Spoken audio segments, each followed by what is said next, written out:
Please raise your right hand and repeat after me.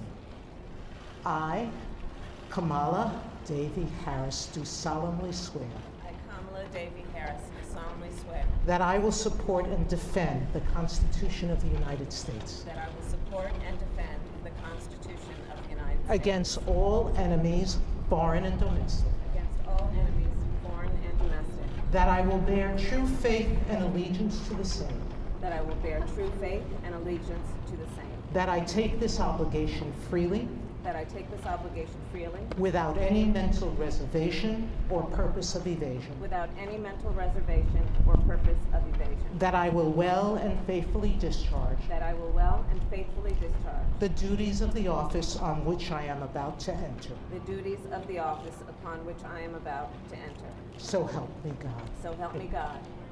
Congratulations.